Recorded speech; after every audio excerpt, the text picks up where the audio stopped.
तो क्वेश्चन ये आएगा कि आईएनजी की वर्ब के साथ आपको ये बीन कब लगाना है। जैसे एक छोटा सा एग्जांपल देखो, अगर मैं आज के अपने पढ़ाने वाले काम को देखूं, ये बात सच है कि मैं पढ़ा रहा हूं पर पढ़ाते मुझे कुछ घंटे भी हो गए। आज मैंने जो पढ़ाने वाला काम किया था सुबह 8 बजे किया था और अब 8 का ही टाइम है, तो इसका मतलब मुझे 12 घंटे हो गए। अब पिछले 12 घंटे से मैं इस काम को कर रहा हूं। अब देखो, सबसे पहली बात, कितनी बार हम ऐसा करते हैं कि किसी भी काम को चलते हुए कितना टाइम हो गया या किसी काम को हम कितने समय तक करते हैं, इसको बताने के लिए हम कहीं ना कहीं प्रेपोजिशन लगाते हैं, उसका नाम है फॉर। अब यहां तक पॉइंट समझ के देखो, कह रहा है टीचिंग फॉर 12 आवर्स। ये बात कितनी आसान है सीखना, वो यहां से देखते हैं। जब हम कभी भी किसी काम को ये दिखा दें कि काम हो रहा है, पर साथ साथ ये भी दिखा दें इतने समय से काम हो रहा है, पर ये भी बता दें इतने समय से, तो किसी समय के साथ काम को चलता दिखाने के लिए ये लाइन आपके लिए कीमती है। किसी समय के साथ काम को चलता दिखाने के लिए कभी भी ना तो इज एम आर आता है, कभी भी वॉज वर्ड नहीं आता है, सीधा सीधा क्वेश्चन बता रहा हूं पेपर में जो आता है, और ना कभी बी आता है। तो क्या आता है बेटा जी, उसके लिए आता है बीन। फिर सुन लो बड़े ध्यान से, जब भी आईएनजी की वर्ब के साथ आईएनजी की वर्ब से काम चलता हुआ दिखाएंगे और ये कह दे इतने समय से, तो ऐसी स्थिति में उस आईएनजी की वर्ब के साथ बीन आता है। अब क्वेश्चन नंबर 2 समझ के देखिए। सबसे पहला क्वेश्चन आपको क्लियर हुआ। मान लो अगर सेंटेंस आपके सामने यहां पे आ जाए, ऐसा सेंटेंस आ जाए बेटा, कह दे आपके सामने रेनिंग, और फिर रेनिंग के बाद कह दे 4, और 4 के बाद कह दे 2 डेज। अब आपको ये 101% पता है कि जब मैं बारिश को होता हुआ 2 दिन से दिखा रहा हूं, तो मुझे 101% काम को चलते हुए किसी समय से दिखाना, तो बीन लगाना पड़ेगा। अब यहां तक का पहला पॉइंट था सर ये।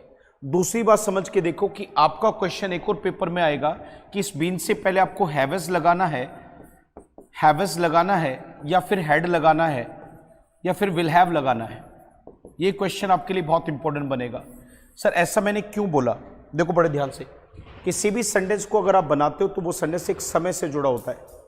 हर बात अपने आप एक समय से जुड़ी होती है। जब तक आपके सेंटेंस में ये नहीं पता चलेगा कि हमारा टाइम क्या है, आपका सेंटेंस बेकार है। और ध्यान देना, जब जिस जिस सेंटेंस में आपने आईएनजी की वर्ब लगाई है, जिस जिस सेंटेंस में आपने थर्ड फॉर्म लगाई है, ऐसे सेंटेंस में आपको अलग से हेल्पिंग वर्ब लगानी पड़ेंगी।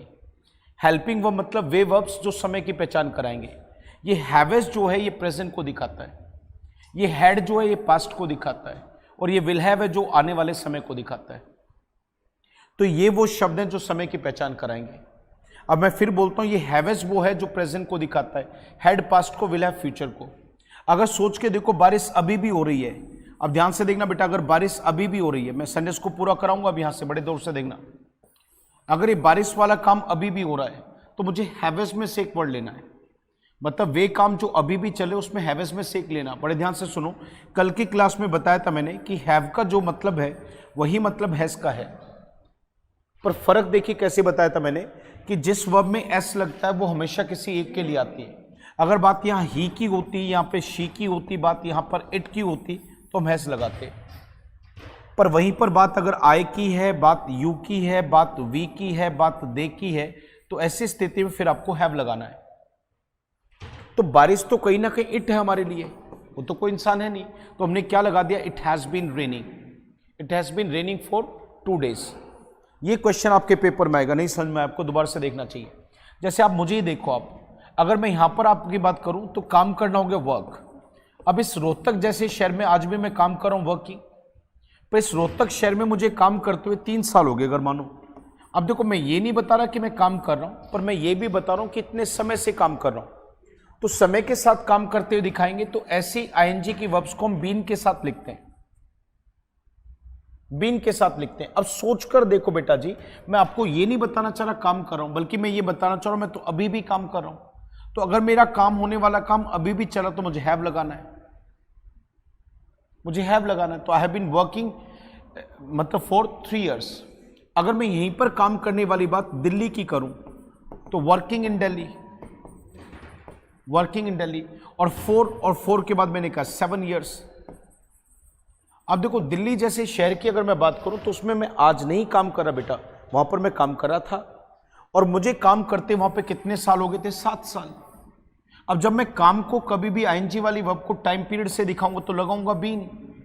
अगली बात ध्यान से देखो बेटा, यहां पे अब अगर मैं हैव लगा दूंगा तो गड़बड़ कर बैठूंगा, मुझे हैड लगाना है, क्योंकि हैव लगाऊंगा तो वो अभी भी कर रहा हूं, और पास्ट है तो हैड आ गया, और सेंटेंस बनेगा I had been working in Delhi for 7 years।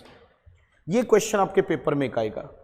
अब देखो इस क्वेश्चन को कैसे दिया जाएगा वो मैं बताता हूं। जैसे मान लो मैं यहां पे कह दूं शी, और शी इज, इसके बाद मैं कह दूं वेटिंग, और वेटिंग के बाद मैं कह दूं फोर के बाद कह दूं यू, और फिर कह दूं 4, और 4 के बाद कह दूं 3, और 3 के बाद कह दूं आवर्स। अब तसल्ली से इस बात को सुनना।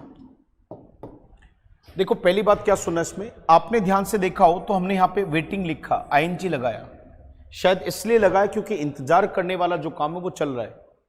आपको ये तो दिखाई दे रहा कि आपका वेट हो रहा है, पर आपको यहां पर ये भी देखना चाहिए कि जो ये वेट हो रहा है वो पिछले 3 घंटे से हो रहा है। और जब हम किसी भी काम को टाइम पीरियड के साथ चलता दिखाते हैं तो फिर वहां पर बीन लगता है, इज नहीं लगता, ना एम लगता, ना आर लगता, ना वोज लगता, ना वर्ड लगता, बीन लगता है, बीन। अब आपके सेंटेंस का इस बता रहा है कि उसका इंतजार अभी भी चल रहा है, तो जो काम अभी भी चल रहे बीन के साथ हैवज आता है, तो शी में हैज लगता है, कल पढ़ा था हमने। तो सेंटेंस देखिए कैसे बना, she has been waiting for you for 3 hours। ये क्वेश्चन पेपर में आएगा।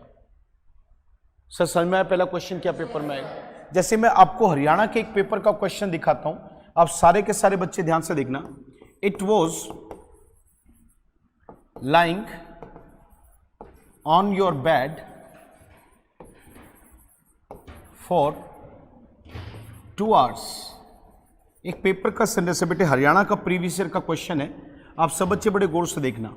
ये क्वेश्चन ऐसे दिया गया। अब मुझे नहीं लगता कि क्लास में बैठे या आप मुझे ऑनलाइन जो बच्चे देख रहे हैं, आप सब बच्चों ने क्या सीखना है इसमें से, ये तो सबको पता है। मुझे नहीं लगता कि आप में से कोई बच्चा सेंटेंस में गलती करेगा।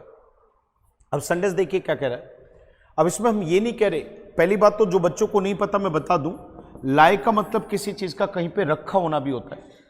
इस सेंटेंस में यही सेंस है कि कोई चीज है वो आपके बेड पर थी, पर वो ये नहीं कह रहा कि आपके बेड पे थी, वो ये भी कह रहा बेड पे 2 घंटे से थी। तो जब हम किसी भी काम को टाइम पीरियड के साथ दिखाते हैं तो ऐसे सेंटेंसेस में आप बी की कौन सी फॉर्म लगाते हैं, बीन। अब ये मैंने बीन लगा दिया। अगली बात सुनो बड़े ध्यान से।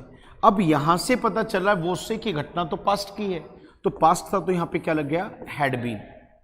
बताओ सने समझ में आया? ये कंसेप्ट क्लियर हुआ? बताओ क्या कंसेप्ट क्लियर हुआ? लास्ट करो फिर आगे बढ़ेंगे। क्या कंसेप्ट? ये कंसेप्ट क्लियर हो ना कि आईएनजी वाली वर्ब्स के साथ अगर हमने क्या देख लिया, टाइम पीरियड। क्या देख लिया बेटा? Time period. तो ये आईएनजी की वर्ब के साथ क्या लगेगा, बीन। ये कंसेप्ट बताओ कितना समझ में आया? सब शाबाश, बहुत बढ़िया बेटा, वेरी गुड।